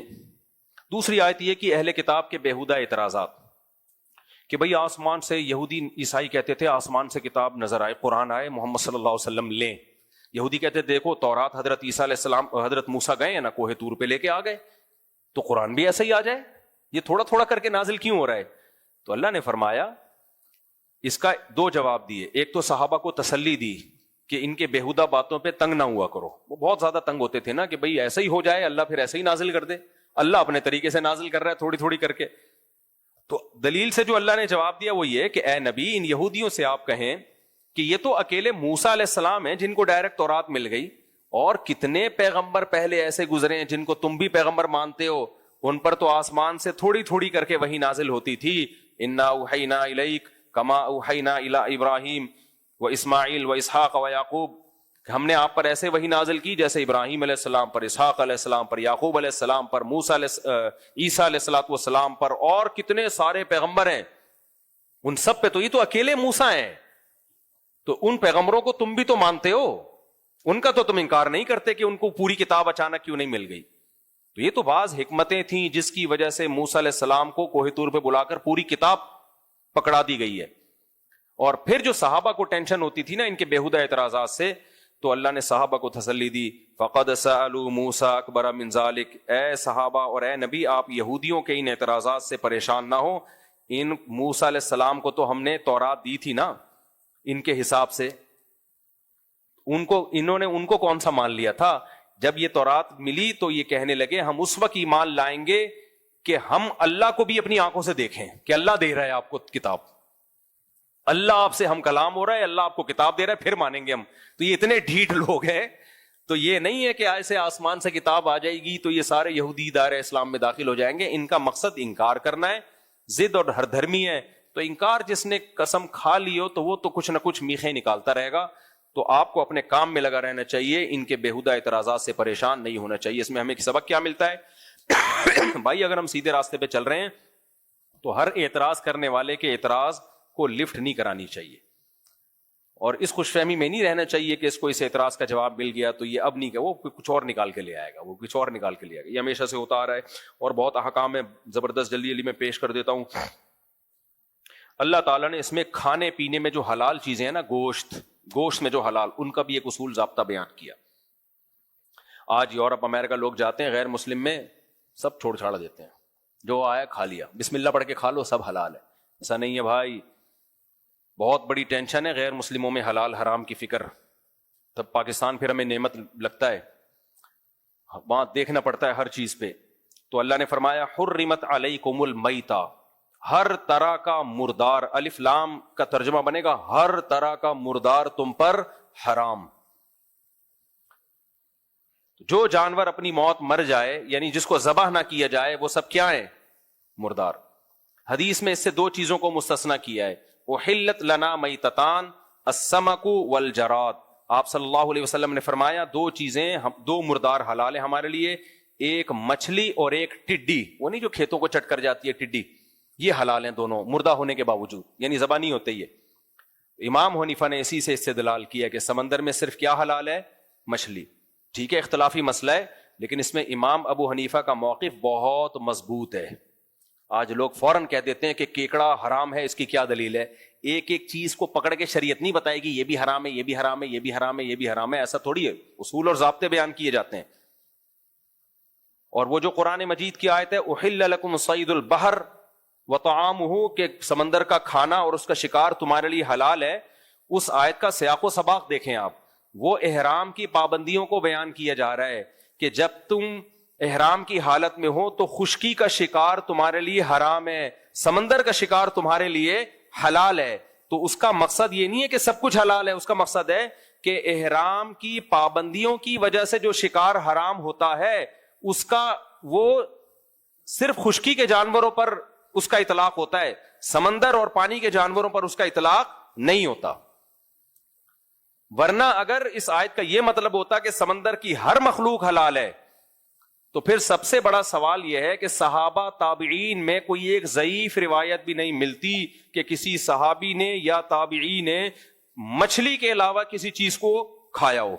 کہیں بھی نہیں ملتی ہمیں, کسی حدیث میں نہیں ملتا کہ کسی صحابی نے کیکڑا کھایا ہو. حالانکہ وہ لوگ شکار پہ جاتے تھے, اور ویسے بھی عرب تو تین طرف سے پانی میں ڈوبا ہوا ہے, جزیرہ ہے, جو پانی کے علاقے ہوتے ہیں وہاں تو بہت کھائی جاتی ہے مچھلی, تو ہمیں کہیں نہیں ملتا. تو یہ بہت بڑی دلیل ہے امام حنیفہ کی کہ سمندر کی صرف مچھلی حلال ہے. پھر وہ مچھلی ہو, بھلے ویل مچھلی ہو, وہ ایک نے پھینک دی لمبی کہ ویل مچھلی فقہ حنفی میں حرام ہے, اپنی طرف سے پھینکتا رہتا ہے بیٹھ کے, کوئی حرام نہیں ہے بھائی. خود ہی پھینکتا ہے کہ ویل مچھلی فقہ حنفی میں حرام ہے, پھر نیچے لوگوں نے اوپر نیگیٹو کمنٹس کیے ہوتے ہیں حنفیوں کو دیکھو. ابے تو پوچھ تو لو کسی حنفی عالم سے کہ حرام ہے بھی کہ نہیں ہے. جب مچھلی ہے تو کہاں سے حرام ہو گئی؟ منہ سے پھوٹ بھی رہے ہو مچھلی اور اس کو حرام بھی کہہ رہے ہو. تو مچھلی ہو تو ایک سوال تو یہ پیدا ہوتا ہے کہ اگر ہر قسم کی مخلوق حلال ہے تو پھر صحابہ نے سے ثابت کیوں نہیں ہے؟ دوسرا اس سے بھی بڑا سوال ہے کہ سمندر میں ایسا گند نکلتا ہے نا کہ وہ چائنا والوں کے علاوہ کوئی بھی نہیں کھا سکتا. پھر تو مگرمچھ بھی حلال ہوگا, پھر تو کچھوا بھی حلال ہوگا, مگرمچھ کے انڈے بھی حلال ہوں گے, کچھوے کے انڈے بھی حلال ہوں گے. آپ کہہ سکتے ہو کچھوا تو خشکی کا جانور ہے, تو میں خشکی کے کچھوے کی بات نہیں کر رہا, پانی کے کچھوے کی بات کر رہا ہوں. آپ کہہ سکتے ہو بھائی کچھوا پانی کے علاوہ باہر بھی رہتا ہے, مگرمچھ پانی کے علاوہ باہر بھی رہتا ہے. زیادہ ٹائم کچھوا اور مگرمچھ وہ پانی میں گزارتا ہے, تو ایسے باہر تو کیکڑا بھی آتا ہے. پھر تو پانی کی مخلوق اسے کہا جاتا ہے جو زیادہ ٹائم پانی میں گزارے, کم ٹائم پانی سے باہر. میں ابھی افریقہ تیسرا یا چوتھا چکر تھا, جنگلوں میں ہی رہا ہوں. میں مگرمچھوں کو صبح سے لے کے شام تک ترستا تھا کہ تھوڑا سا باہر نکلا تاکہ ہم بھی تیری زیارت کر لیں. بہت تھوڑے ٹائم کے لیے باہر آتے ہیں, زیادہ ٹائم یہ کس میں گزارتے ہیں؟ پانی میں گزارتے ہیں. تو اس لیے صرف یہ کیکڑے کا مسئلہ نہیں ہے, اور ہم اس اختلافی مسئلے میں شدت نہیں کرتے، لیکن ہم اس لیے یہ اتنی مضبوطی سے بیان کر رہے ہیں کہ یہ ہمیں بے وقوف سمجھتے ہیں. پہلے زمانے میں جب اختلافی مسئلہ بیان ہوتا تھا تو کیسے ہوتا تھا؟ امام شافعی کیسے بیان کریں گے؟ بھائی میری رائے میں یہ کیکڑا حلال ہے. شوافع اس طرح بیان کرتے ہیں، ابو حنیفہ رحمہ اللہ کی رائے میں یہ جائز نہیں، ان کے یہ دلائل ہیں، ہمارے یہ دلائل ہیں، ختم. آج کیا کرتے ہیں یہ لوگ جو نئے نئے اسکالر آ رہے ہیں، مناظرے کے چیلنج، طنز، بدتمیزی، یہ اندھے مقلد ہیں، ان کے پاس دلائل نہیں ہے. ابھی وہ ایک قاری خلیل صاحب ہے نا، ان کا کلپ آیا کہ اتنا سخت لب و لہجہ اختیار کیا نا انہوں نے خواتین اور مردوں کی نماز میں فرق کے بارے میں. انہوں نے کہا میں قسم اٹھا کے کہتا ہوں حنفی لوگ جو عورتوں کو کہتے ہیں سمٹ کے نماز پڑھے، یہ اندھی تقلید میں کہتے ہیں. چلو ہم اندھی تقلید میں کر رہے ہیں، ابو حنیفہ کیوں قائل ہیں عورتیں سمٹ کے نماز پڑھیں؟ وہ بھی اندھی تقلید میں. امام شافعی کیوں قائل ہیں کہ عورتیں سمٹ کے نماز پڑھیں؟ وہ کس کی اندھی تقلید کر رہے ہیں؟ امام مالک جو مدینہ کے اتنے بڑے عالم جن کو آپ بھی مانتے ہو، تبع تابعین کے دور کے، کیا وہ بھی اندھی تقلید کر رہے ہیں؟ حالانکہ وہ بھی کس کے قائل ہیں عورتیں سمٹ کے نماز پڑھیں. امام احمد ابن حنبل جو امام بخاری کے استاذ ہیں، وہ بھی کس کے قائل ہیں عورتیں سمٹ کے نماز پڑھیں. یہ سارے اندھے مقلد تھے. ایک آپ ہی دنیا میں آئے ہو قرآن و سنت کو سمجھنے والے، اور پھر دلیل کیا دے رہے ہیں؟ وہ میرا کلپ چلا دینا ان کے ساتھ. مجھے قاری خلیل سے ذاتی بغض نہیں ہے، آپ اختلافی مسئلہ آپ کی اگر رائے ہے تمیز کے دائرے میں بھی بیان کر سکتے ہو، لیکن یہ لوگ ایسے بیان کرتے ہیں کہ قرآن و سنت ان پہ اترا ہے. باقی پوری امت ہزاروں سال سے، صدیوں سے گھاس کھا رہی تھی، کسی کو قرآن و سنت سمجھ میں آیا ہی نہیں ہے، ان پہ نازل ہوا ہے. یہ ہے جو ہمیں سمجھائیں گے غلط مسئلہ اور اتنے کانفیڈنس کے ساتھ. اور دلیل کیا دی ہے؟ پہلے تو الزام لگائے اندھے مقلد ہیں، اور دلیل کیا دے رہے ہیں کہ نبی صلی اللہ علیہ وسلم عورتوں کے بھی نبی تھے اور مردوں کے بھی نبی، تو جیسے نبی نے نماز پڑھی ہے عورتیں بھی ویسے ہی نماز پڑھے. دلیل سمجھ میں آئی؟ تو نبی نے تو سمٹ کے سجدہ نہیں کیا، تو عورتیں بھی سمٹ کے سجدہ نہیں کریں. قاری خلیل صاحب میرا آپ سے سوال یہ ہے کہ پھر حج بھی عورتیں ایسے کریں جیسے نبی نے کیا ہے؟ نبی عورتوں کے بھی پیغمبر ہیں، مردوں کے بھی ہیں، تو نبی نے تو زور سے لبیک کہا ہے. آپ کوئی صحیح حدیث دکھا دو جس میں عورت کو آہستہ لبیک کہنے کا حکم ہو، کوئی دکھا دو. آپ کہہ سکتے ہو عورت کی آواز کا پردہ ہے، اس پہ کوئی صحیح حدیث دکھا دو کہ عورت کی آواز کا پردہ ہے، ٹھیک ہے نا، ہم مان جائیں گے آپ کو. اس پہ بھی کوئی حدیث دکھا دو. دوسری بات یہ کہ نبی صلی اللہ علیہ وسلم صفا مروہ میں دوڑے ہیں، کوئی صحیح حدیث دکھاؤ جس میں نبی نے عورتوں کو صفا مروہ میں دوڑنے سے منع کیا ہو. ایک بھی حدیث نہیں ہے. حضرت عائشہ کے ایک قول ہے، وہ بھی ضعیف، اور وہ بھی تو حضرت عائشہ کا قول ہے نا، نبی کا حکم تھوڑی ہے، اور وہ بھی ضعیف سند ہے، حضرت عائشہ سے ثابت نہیں ہے، وہ صحیح سند سے نہیں ہے. آج اگر کوئی آپ ہی کے مسلک کا اٹھ کے مولوی فتویٰ دیتا ہے کہ عورتیں صفا مروہ میں دوڑیں گی، اور اس لیے بھی دوڑیں گی کہ حضرت ہاجرہ کیا تھیں؟ عورت تھیں، وہ تو دوڑی تھیں، اور دلیل میں پھر احناف تو کھڑے ہو جائیں گے نا، شافی، حنفی، مالکی اور حنبلی، یہ سارے کھڑے ہو جائیں گے، بولیں گے نہیں بھائی یہ چاروں فقہ اس پر متفق ہیں کہ عورت چلے گی، دوڑے گی نہیں. آپ کہو گے اصل میں یہ اندھی تقلید کر رہے ہیں، یہ نبی صلی اللہ علیہ وسلم کو صرف مردوں کا پیغمبر مانتے ہیں، عورتوں کا نہیں مانتے. تو کیا یہ آپ کی بات صحیح ہوگی؟ اگر صحیح ہوگی تو پھر آپ یہ فتویٰ دیں کہ عورتیں دوڑیں گی چلیں گی نہیں، اور ناصر البانی نے تو دے بھی دیا فتویٰ کہ دوڑیں گی چلیں گی نہیں. تو ہم یہی کہیں گے میرے بھائی، ہر مسئلہ قرآن و حدیث میں صراحتاً مذکور نہیں ہوتا. بہت ساری چیزیں سینہ بسینہ تواتر سے چلی آتی ہیں، متفق علیہ ہوتی ہیں، ان کے خلاف جب تک کوئی حدیث نہیں ہوگی، بلکہ وہ حدیث بھی رد کر دی جائے گی، کیونکہ اجماع کی حجیت حدیث سے، حدیث کا حدیث ہونا ہمیں اجماع سے پتہ چلتا ہے، حدیث کی کتابوں کا برحق ہونا. اجماع سب سے مضبوط دلیل ہے، کیونکہ نبی نے فرمایا یہ امت گمراہی پہ کبھی جمع نہیں ہو سکتی. تو آپ نے تو مان لیا کہ امت گمراہی پہ جمع ہو گئی تھی. تو اس لیے میں فروعی مسائل میں شدت کا قائل نہیں ہوں، لیکن یہ لوگ اس طرح سے مسائل بیان کرتے ہیں کہ لوگ ہمیں نہیں، ہمیں بے وقوف سمجھ لو میرے بھائی، ہم جیسے سینکڑوں آئے سینکڑوں چلے جائیں گے. یہ بات ہم تک نہیں. میں خواتین کے سمٹ کے نماز کا قائل نہیں ہوں اکیلا، چاروں امام قائل ہیں جن کو پوری دنیا نے فالو کیا ہے. تو لوگ مجھے بے وقوف نہیں سمجھیں گے. لوگ کس کو بے وقوف سمجھیں گے؟ کہ امت گھاس کھا رہی تھی. امام بخاری کے استاذ امام احمد بھی غلط، امام شافعی اتنے بڑے حدیث کے عالم وہ بھی غلط, امام مالک تو اتنا بڑا مقام ہے, ان کے تو اتنے فضائل حدیث سے ان کی فضیلت ثابت ہے. بہت ساری کچھ حدیثیں ایسی ہیں جو لوگوں نے امام مالک پہ منطبق کی ہیں کہ اس سے مراد امام مالک ہے. سب غلط بھائی, آپ اکیلے آئے ہو یار. تو اس لیے جو جب بھی خواتین اور مردوں کی نماز میں فرق کے بارے میں یہ دلیل پوچھا کریں نا کہ نبی سے دکھاؤ کہ عورتیں مردوں کی طرح یعنی سمٹ کے نماز پڑھیں گی, تو ان سے بولو آپ حدیث سے دکھا دو, عورتیں چلیں گی دوڑیں گی نہیں, اسی وجہ پروگرام کیا ہو جائے گا, بڑھ جائے گا. تو یہ رمضان ان باتوں کے لیے ہے نہیں, لیکن تکلیف ہوتی ہے کہ پہلے ہی لوگ مذہب کو فالو نہیں کر رہے اور آپ ہمارے اتنے بڑے بڑے اسکالر سے لوگوں کا اعتماد اٹھا دو تو پروگرام تو امت کا بڑھ گیا, صحیح نا, برباد ہو گیا پروگرام. تو جو امت جس طرف گئی ہے میرے بھائی اسی کو فالو کرو. تو یہ میں اس لیے یہ سمندر کی چیزیں حلال ہے حرام ہے یہ اختلافی مسئلہ ہے, میں اس میں شدت نہیں کرتا, لیکن میں شدت کیوں کر رہا ہوں, اس بیس پہ کہ ہمارے مخالفین بہت شدت سے بیان کرتے ہیں, ایسے پیش کرتے ہیں جیسے امام حنیفہ کو تو قرآن و سنت کا پتہ ہی کوئی نہیں تھا. تو اب سمجھ میں آ گیا کہ اگر آپ سمندر کی میرے بھائی پانی کی ہر مخلوق کو حلال کہتے ہو نا, تو آپ کو کچھوے کو بھی اور مگرمچھ کو بھی حلال کہنا پڑے گا. تو کچھوے کے انڈے کھائیے آپ, اور مگرمچھ کے انڈے بھی جائز ہونے چاہیے. ہم تو تھائی لینڈ گئے تھے, وہاں لوگ مگرمچھ کھا رہے تھے, میں تو الٹی آ رہی تھی دیکھ کے. ہم کہہ رہے تھے اللہ تیرا کتنا شکر ہے تو نے ہمیں مسلمان بنایا, ان گندگیوں سے تو نے ہمیں بچا لیا. ہو سکتا ہے کوئی شاذ قول نکل آئے کسی بزرگ عالم کا کہ وہ کچھوے کے قائل تھے, ایسے شاذ قول تو ہر ایک کے نکل آتے ہیں. کوئی کچھوے کے جواز کا فتویٰ دیا ہو یا کسی سعودی سلفی عالم کا کوئی قول نکل آئے, ایسے تو شاذ قول نکلتے ہیں, پبلک اس کو مانتی نہیں ہے. کوئی بھی مسلمان مگرمچھ کی شکل دیکھ کے لگے گا کہ تو کھانے کی چیز نہیں ہے. سمجھتے ہو کہ نہیں سمجھتے؟ تو اس لیے امام صاحب نے جو احتیاط والا قول لیا ہے نا کہ صرف مچھلی. اب جھینگے میں اختلاف ہے کہ مچھلی ہے یا نہیں ہے, ہماری رائے یہ کہ مچھلی نہیں ہے. حضرت مفتی تقی عثمانی صاحب کی رائے یہ کہ مچھلی ہی کی ایک قسم ہے. وہ ایک اختلافی مسئلہ ہے, میں اس میں نہیں کئی دفعہ میں اس کو ایکسپلین کر چکا ہوں, تو وہ ایک الگ مسئلہ ہے. بہرحال ہاں یہ بات ضرور ہے, ہم بہت براڈ مائنڈیڈ ہیں, بہت براڈ مائنڈیڈ. براڈ مائنڈیڈ کا مطلب یہ کہ مجتہدین کا اگر کسی مسئلے میں اختلاف ہو جائے تو ہم اس میں شدت کے قائل نہیں ہیں, صرف اس بیس پہ کہ یار ٹھیک ہے ہمارے دلائل مضبوط ہیں, لیکن دوسری طرف امام شافعی جیسے ہیں تو ہم اس قول کو کالعدم نہیں قرار دیتے. اسی وجہ سے ہم نے کہا کہ کیونکہ عالم اسلام میں سب ابو حنیفہ کو فالو نہیں کرتے, بہت سے امام شافعی کو فالو کرتے ہیں, بہت سے امام احمد بن حنبل کو فالو کرتے ہیں.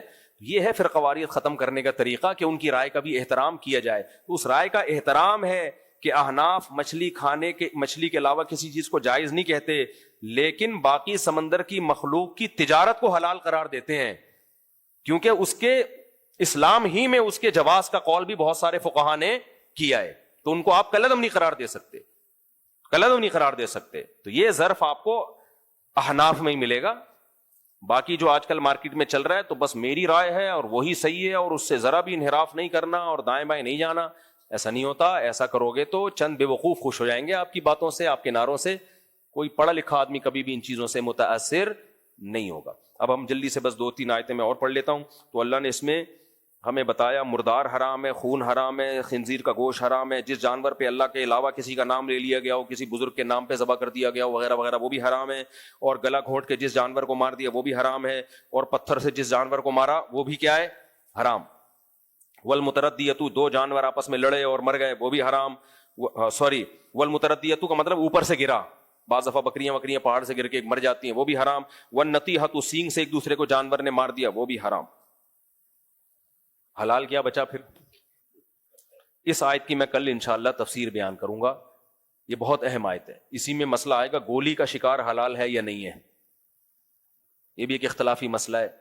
تو یہ بھی ایک پوری میں کل مشینی ذبیحہ حلال ہے یا نہیں ہے, تو یہ پوری ڈیٹیل کل انشاءاللہ. اور پھر اللہ نے شکاری کتے کے بھی حلال ہونے کا تذکرہ کیا, کتے کے نہیں یعنی کتے کے شکار کے, اس طرح کتے کھانا شروع کر دیں.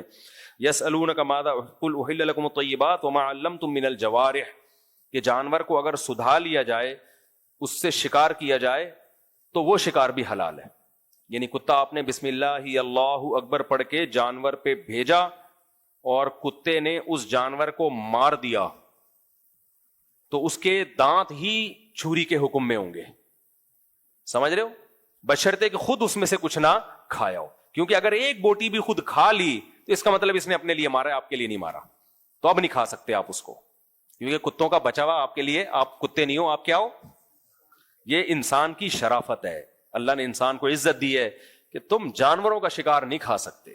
جانور نے, میں نے مسائی قوم دیکھی وہاں افریقہ کے جنگلوں میں, ایک جنگلی قوم ہے نا جو, اس کا میں نے ولاگ بھی بنایا تھا, وہ نہیں جو ناچ رہے تھے, مجھے ڈر لگا تھا مجھے انہیں کباب بنا کے کھا جائیں وہ, میں واقعی ڈر گیا تھا. وہ تو پورا گھیر لیا ہمیں اور ڈانس شروع کر دیا انہوں نے, اور وہ اتنے خونخوار, گائے کا کھڑے کھڑے گائے کا گوشت کاٹ کے کھا جاتے ہیں, وہ گائے کا خون پیتے ہیں. تو میں تو ڈر گیا تھا, میں نے کہا لے بھائی تکے کباب آ رہے ہوں گے اور یہ ولاگ سب سے زیادہ ہٹ ہوگا لیکن ہم دنیا میں رہیں گے نہیں. تو امیزون میں بھی اس طرح کی قومیں ہیں. میرا ابھی پاناما جانا ہوا نا, وہاں سے برازیل وغیرہ قریب ہے امیزون, مجھے ہے جنگلوں کا بڑا شوق ہے. میں نے وہاں لوگوں سے کہا مجھے امیزون کے جنگل جانا ہے جانا ہے جانا ہے جانا ہے. انہوں نے بولا مفتی صاحب, میں نے کہا وہ جو وحشی رہتے ہیں وہاں جانا ہے. انہوں نے کہا ایسے کئی واقعات ہوئے ہیں, لوگ گئے بعد میں کباب کی خوشبو آ رہی تھی تو کاٹ کے کھا جاتے ہیں وہ. کل میں نے پھر نیٹ پہ سرچ کیا تو واقعی وہاں کچھ ایسی قومیں ہیں ان سے کوئی لڑ نہیں سکتا. تو خیر, تو وہ کیا کرتے ہیں, ان کا شکار کا طریقہ, شیر شکار کرتا ہے کسی ہرن وغیرہ کا, مارتا ہے تو وہ جا کے کھینچ کے لے آتے ہیں اس کو, شیر کے مارے ہوئے کو کھا جاتے ہیں. تو واقعی انسانی طبیعت کو بڑی گھن آتی ہے اس سے, چاہے تازہ گوشت ہی کیوں نہ ہو. تو یہ ساری جو غیر اخلاقی انسانیت کے لیے, جو انسانیت کے نام پہ دھبا تھی نا, وہ تمام چیزوں کو اللہ نے اس آیت میں حرام کر دیا. تو یہ بھی اسلام کا ایک حسن ہے کہ جانور کو حلال کر کے کھانا ہے, اور اگر کتے کو تم نے سدھا دیا تو کتا تمہارے لیے اعلیٰ انسٹرومنٹ کے طور پہ کام کرے گا, اور انسٹرومنٹ مکمل اس کے ہاتھ میں ہوتا ہے جو اس اوزار کو استعمال کر رہا ہوتا ہے. تو کتے کو اتنا سدھا دیا کہ اس نے جا کے شکار کو مارا, قتل کر دیا, ایک بوٹی بھی نہیں کھائی, اٹھا کے تمہارے لیے لے آیا وہاں چھوڑ دیا, اس کا مطلب یہ تمہارے لیے ہوا ہے, تو پھر تم کھا سکتے ہو. اور اگر اس نے کھا لیا تو بس بولو اب تم ہی کھاؤ گے آپ اس کو, اب یہ ہمارے کھانے کا نہیں ہے. وہی شیشے والی مثال آتی ہے, بوری میں شیشے رکھے ہوئے تھے, ایک آدمی کی عادت تھی ٹھوکر مار کے پوچھتا تھا اس میں کیا ہے, تو سیٹھ نے ٹھوکر مارا, اس بیچنے والے سے, شیشے کے برتن جو بیچ رہا تھا, ٹھوکر مار کے پوچھا اس میں کیا ہے, اس نے کہا ہے نہیں, تھا اب نہیں ہے. تو کتے نے اگر خود کھا لیا نا تو آپ بولو اب یہ میرا نہیں ہے, یہ میرا تھا کسی زمانے میں. وہی لطیفہ یہاں پہ صادق آتا ہے کہ وہ جو جنگل میں جب افریقہ کے جنگل میں تھا نا, تو ہمیں سب کو باری باری واش روم جانا تھا. اب ڈر واقعی لگ رہا تھا کہ کوئی شیر ویر نہ بڑھ, شیر کا کلر نا یہ مٹی کا ہوتا ہے.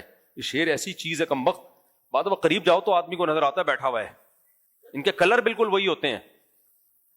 تو اچھا, ہم تو, میں گاڑی میں اس طرح بیٹھا ہوں, یہاں سے شیر گیا, ببر شیر, اور ہمیں جو گارڈ تھا نا, جو یعنی گائیڈنس کے لیے آیا ہوا تھا, وہ حکومتی کا آدمی ہوتا ہے, وہ بار بار ہمیں کہہ رہا تھا چپ کر کے بیٹھ جاؤ. غصہ آ رہا تھا کہ بولو نہیں اور کھڑے نہیں ہو گاڑی میں, چپ کر کے تمیز سے بیٹھے رہو. اب میرے ساتھ فیملی تھی, بچے چی چی کر رہے تھے, بچوں کو بڑا مشکل ہوتا ہے چپ کرانا. بڑا, آپ نے دیکھا وہ ولاگ, بڑا خاندانی منظر تھا یار.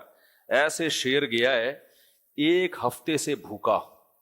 مجھے پھر پتا چلا انسان کو اللہ نے بڑی عزت دی ہے. جانوروں کے لیے جنگل میں کھانا پینا آسان نہیں ہے. اور 7 بیویاں تھیں اس کی. تم لوگ کے سامنے پھر وہی باتیں آ جاتی ہیں, پھر میں, تم لوگ شرمندہ ہوتے ہو, بہت معذرت چاہتا ہوں میں. 7 شیرنیاں اور اکیلا ببر شیر.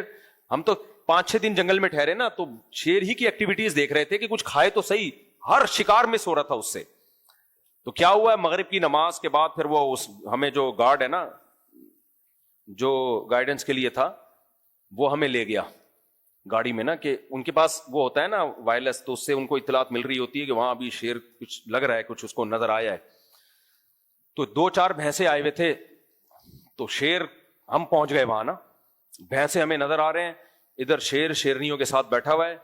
اور یہ مہم ایسی تھی کہ ہمیشہ شیرنی آگے آگے ہوتی ہے, شیر بیٹھا ہوا ہوتا ہے. ہم کئی دنوں سے یہی منظر دیکھ رہے تھے. اس دفعہ ہمیں لگا کہ شیر کہہ رہا ہے بہت ہو گئی, اب میں خود تکلف کروں گا یہ. تو اس دفعہ شیر خود اٹھائے. تو وہ 2 بھینسیں, اب اور گورے وورے بھی آئے ہوئے تھے وہاں جنگل میں, زیمبیا کا جنگل تھا یہ, تو گوروں نے بھی گاڑیاں سٹارٹ کی, اور ہمیں بس یہ حکم کہ چپ کر کے آرام سے بیٹھے رہو, کیونکہ شیر بھوکا ہے. تو وہ ظاہر ہے ادھر بھی ٹن مار سکتا ہے کہ یار ابھی وہ نہیں مل رہا, تو چلو فی الحال انہی سے گزارا کرو.